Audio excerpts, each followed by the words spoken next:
Chapter 2. Dave Seville was sound asleep in his apartment, but instead of snoozing in his comfy bed, his face was smushed into his electric keyboard, and he was drooling. A couple of guitars stood on stands nearby. Music gear was everywhere. Pizza boxes littered the floor, and dirty clothes hung over the chairs. Dave shifted in his sleep and accidentally pressed a key. Music from the keyboard burst through the room. What? What? Said Dave, startled awake, his dark hair pointing in every direction, a little drool still on his chin. I'm up, he said to himself. Suddenly, he looked at his watch and his eyes opened wide. And I'm late! Dave rushed around his apartment, scrambling to get ready for work. Okay, got my jacket, said Dave, going over a mental list. He patted his jacket pocket and felt for his keys. He looked down to make sure his shoes were on his feet. The CD drive on his computer was open. Dave removed a newly burned disc, hunted around on his desk for a pen, and scribbled his name across it. He was headed toward the front door when he stopped, thinking he was forgetting something. What was it? He looked down at his bare legs. Pants, he said aloud. Need pants. Pants are essential. Dave grabbed a pair that were hanging over the back of a chair and hopped around the room on one leg, trying to get them on as fast as he could. He was still zipping and buttoning as he ran out of his apartment and crashed smack into his ex-girlfriend, Claire. He tried to catch his breath and recover. How's it going? He stammered. I haven't seen you since you said you never wanted to see me again. Claire, her photography equipment slung over her shoulder, gave him a cool look. So I guess it worked, she said. Dave tried to smooth down his hair. I remember that. What a funny day that was, he joked. Claire couldn't help herself. She smiled. See? You miss me, don't you? Said Dave, grinning as well. But Claire wouldn't admit it. She watched as Dave buttoned his pants. Let me guess, she said. You're late for something again. You're changing the subject, teased Dave. That means you do miss me. Same old Dave, sighed Claire. Not following you, said Dave, confused. You know, explained Claire. Dave, the guy who's always joking, who puts his pants on outside, who can't handle a serious relationship. That Dave has changed, insisted Dave. So what do you say we discuss my newfound maturity over dinner? Claire looked like she was about to say no, but Dave wouldn't let her. Tomorrow night? Please? Don't say anything. You look good, Claire. He dashed off towards the parking lot before she could answer him. He'd never make it on time. A little girl on a bike was staring at his car, which was old and beat up. I'm in the early stages of a 10-part restoration process, explained Dave defensively as he got inside. It's a classic. But the little girl didn't buy it. She shook her head and pedaled away. Dave sped out of the driveway as fast as he could. He just couldn't be late. Not again. Chapter 3. Dave rushed into the office, looking through his pockets and trying to find his tie. Gail, his boss, was standing by her desk, her arms crossed, waiting for him. She was not happy. Did you see it? Asked Dave, shaking his head dramatically. On the news, huge accident, total gridlock, tractor trailer full of monkeys. He paused for effect. It was horrible. Right, said Gail, her eyes narrowed. Do you think I'm an idiot, Seville? You have a focus group that started 10 minutes ago.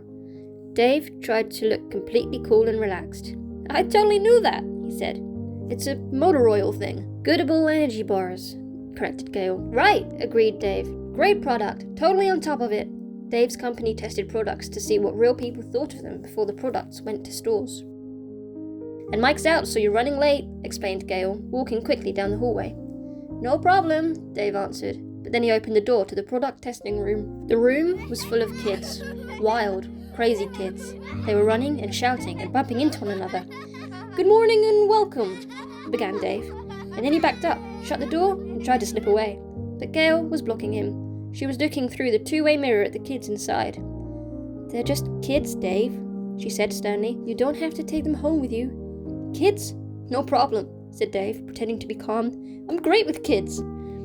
He then took a deep breath and opened the door again. All right, gather round, he announced in a booming voice over the noise.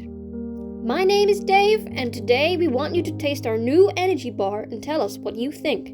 He couldn't believe it. The kids actually quietened down. They were listening to him. Dave picked up an energy bar from the display stand and held it up. The Goodable energy bar, he began. A boy grabbed the bar from Dave's hand, tore off the wrapper, took a bite, and spat it out at Dave's feet.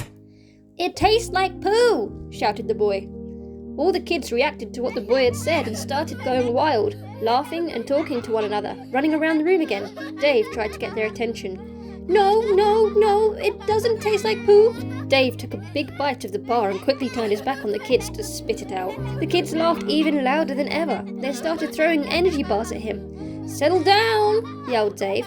"I said settle down!" But they weren't listening to him. "Ah!" screamed Dave, losing it. "You little spoiled brats! Why can't you act more like grown-ups?" All the kids froze. The room was completely silent. Then one child started to sniffle. A tear rolled down another little girl's face. Dave knew what was coming next. "No, don't," he said, trying to make them feel better. "I didn't mean it. I know. Let's sing a song." But it was too late. All the kids were crying. Outside in the hallway, Gail, who had been watching through the two-way mirror, dropped her head and let it bang against the mirror with a big thud. Later that day in Gail's office, Dave tried to defend himself. "Well, I tasted it, and I gotta tell you, the kid wasn't exactly off target." Gail frowned at Dave. She didn't have a very good sense of humour. She began lecturing him about the company and how to get ahead. "There's the power track," she explained, "for the real go-getters. And then there's the clock puncher track for the drones, who only do the minimum and are here only to pick up a paycheck. And then there's the track we don't have a polite name for. We've got big, thick files on them, and we're just waiting for the happy day when a suitable replacement becomes available." Gail seemed to be pretty clear about what kind of worker she thought Dave was. Still, she asked him, "Exactly what track do you see yourself on, Dave?" Hesitated Dave. "Power track?" "Really?" said Gail, surprised. "I would have lost that bet. Tell me, do you think our clients got their money's worth today?" "No," said Dave simply. What else could he say? Kids were still crying out in the hallway. He checked his watch. Already he was late for his next appointment. "I think we should try again tomorrow." "Tomorrow?"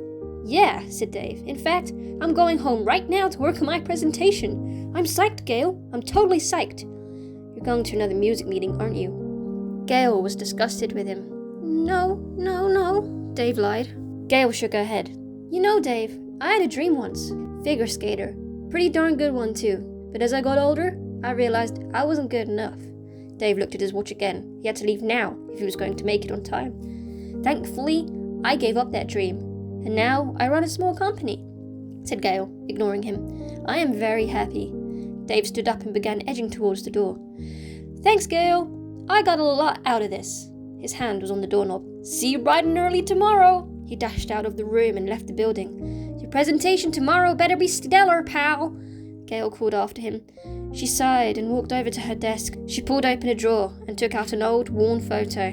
It was a picture of her as a little girl, dressed in a sparkling figure skater costume.